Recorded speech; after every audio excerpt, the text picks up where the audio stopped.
ভাইজান তো আবার আইব না? আরে না, ও নামাজ পড়তেছে। নামাজ শেষ হতে অনেক সময় লাগবে, ততক্ষণ আমাদের কাজ হয়ে যাবে। আসো। কাজ তো হইব, কাজ করার আগে যে খাটে ক্যাক ক্যাক করে এটা শব্দ পাইলে নি আবার আয়া পড়ে। কিছু হবে না, এটার যদি শব্দ পাই তাহলে বলবো যে আমি ঘুমাচ্ছিলাম, লাড়াচাড়া করলেই এরকম শব্দ হয়। তুমি এটা নিয়ে চিন্তা করো না, আসো না, নামাজ শেষ হয়ে যাবে তো। নামাজ তো শেষ হইব ঠিক আছে, আমারও কাম শেষ হইব। দেখেন না, আমি হাঁসের মতন উঠি আর নামি, বেশি সময় লাগে না। কি লেগে যে আপনি এই যে দুর্বল জায়গায় হাত দিতেছেন, আমি এমনি তো বান্ডল বান্ডল দেখলে পোতায়া যাই। পোতাতে হবে না, আজকে আমি তোমাকে শিখিয়ে পড়িয়ে দিই। হ ভাবি, আপনি আমার ভালো করে ট্রেনিং দেওয়ান। দিলেন তো মুখ আর গালা একখানে কইরা, এখন কি আর দূরে থাকতারি? এখন বুকের লগে মিশা যাবো।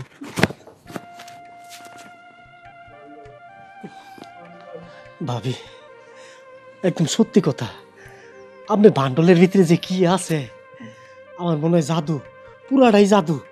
আমি যখন এটার দিকে চোখ দেই, চোখ আর কোনো দিকে ফিরাইতারি না। মনটা চায় চোখটা সারাক্ষণ এমনে থাক, আমি দুইটা চোখ বইরা দেখি আর আদর করি। হবে, আরো তো কিছু দেখতে হবে। দেখবো, এখন আপনার সব কিছু দেখবো, নিব, এখন সব কিছু নিব, সব কিছু আপন কইরা নেওয়ার লেগে তো আমি আইছি। ভাবি, এত কথা না বলে তাড়াতাড়ি করো, নামাজ শেষ হয়ে যাবে, তাড়াতাড়ি।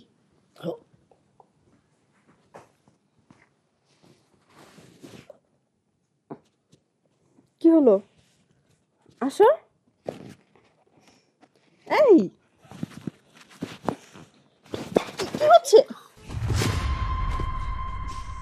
ভাবি, আমার জানি কেডা ধইরা রাখছে, আমি তো ডাইনেও যাইতে পারতাছি না, বামেও না। দেখি, তোমাকে আবার কে ধরে রাখবে? তুমি তো একাই আছো, এখানে তো আর কেউ নেই। তুই আমার এরকম হইতাছে কে? আরে কি হয়েছে? ভাবি, আমি সত্যি লড়তে পারতাছি না। কোথায়? ঘরে তো কেউ নাই, তোমাকে কে ধরবে? তোমার ভুল হচ্ছে, আসো। আমার ভুল হইতাছে না, আমি আটকা গেছি। ভাবি, আমারে ছুটান। আমি কি করে ছুটাবো এখন? আমি জানি না যেমনে ছুটান এমনি ছুটান, কিন্তু আমি লড়াচড়া করতে পারবো না, আমার পাও ধরে না। ভাবি, কি করছো? ভাবি, আপনি আমার হাত পাও ছুটানোর ব্যবস্থা করেন, বিস্তার লোকে লাইগা রয়েছে। আমি কি করে করবো? আমি তো কিছু বুঝতে পারতেছি না, আমার ভাবি, খুব ভয় লাগছে। কি ব্যাপার? এই লোককে ও এখানে কেন? এই বিছনা কেন? আমাদের বিছনায়? আর এই লোককে তো আমি চিনি না। কে? মানে ও পাশের গ্রামে থাকে, ওখান থেকে এসেছে। আমার পাশের গ্রামে থেকে তো বিছনার মধ্যে এইভাবে কেন? এই, আপনি উঠে বসেন। কেমনে উঠা বাবু? আমি যে বিছনার থেকে উঠতে পারতাছি না, আমার একটু ঠাইটা তুলেন।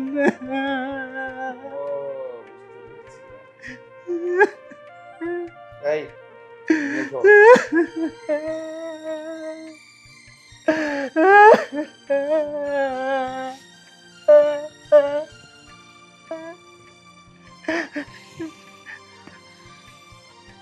উঠো।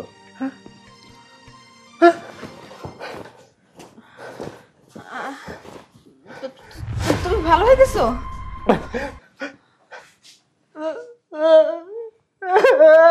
ভাইজান, আল্লাহর রাস্তায় আপনি আমারে মাফ কইরা দেন। ভাইজান, আপনি আমারে আল্লাহর রাস্তায় মাফ কইরা দেন, কারণ আমি যেই কাজ করতে আইছিলাম ওইটা উপরওয়ালা অসহায় নাই, এর লেগে আমারে আপনার বিছানায় আটকায়া দিছে। আপনি আপনি মুমিন লোক দেয়া আপনি আমার স্পর্শ করছেন, আর আল্লাহ পাক মনে হয় আমার উপরে রহমত জারি করছে। আপনি আমারে মাফ কইরা দেন। আমি যেই অন্যায় করতে আইছিলাম ভাইজান আপনার ঘরে, আমি আর জীবনে আমার ভিতরে বড় সত্য থাকা সত্ত্বেও আমি কোনোদিন কোনো মেয়ের দিকে আমি কোনো জোর দিব না, আর কারো ঘরে যাব না, আর কারো সাথে আমি পরকীয়তে লিপ্ত হব না। আপনি আমারে মাফ কইরা দেন। যাকগে, আপনি আপনার ভুল বুঝতে পেরেছেন, সেটি বড় কথা। আর শুনেন, আজকের থেকে সব কিছু তওবা করে 5 ওয়াক্ত নামাজ পড়বেন। আর পরের স্ত্রীর দিকে নজর দেবেন না, জিনা কাজ করবেন না, মিথ্যা কথা বলবেন না। আজ থেকে 5 ওয়াক্ত নামাজ পড়বেন, মিথ্যা কথা বলবেন না, আর পর স্ত্রীর দিকে চোখ দিবেন না। জিনা মহাপাপ। আমি আপনাকে মাফ করে দিলাম। আপনি আপনি তাহলে যান। ভাইজান, এই যে আমি আজকের থেকে আপনার হাত ধরে আমি শপথ খাইটা যাইতাছি, আমি জিন্দগিতে আর বাজে ভাবে কোনো মেয়ের লোকের দিকে আমি তাকাবো না। আর পরের মতো দূরের কথা কোনোদিন না। আর আর আমি আজকেই নামাজ পড়া শুরু করবো। আমি নামাজ পড়া শুরু করবো। আল্লাহ পাক যেন আমার সমস্ত গুনাহ যেন মাফ করে। আল্লাহ, তুমি আল্লাহ পাক আমারে মাফ আপনাকে করো। হেফাজত করুক। আমিন। আসসালামু আলাইকুম। আর তোমাকে বলছি, তুমি যদি ভালোভাবে সংসার করতে চাও তাহলে তুমি থাকতে পারো।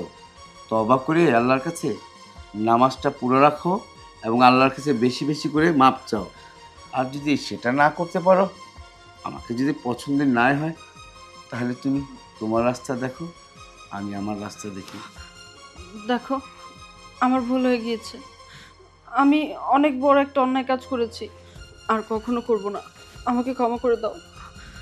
ঠিক আছে, আমি তোমাকে ক্ষমা করলাম, তবে এই ক্ষমা তুমি আল্লাহর কাছ থেকে চেয়ে নিও। আমি ক্ষমা করার কে? সব তো আল্লাহ করবে। আল্লাহ যদি তোমাকে ক্ষমা করে দেয়, আমি তাতে খুশি।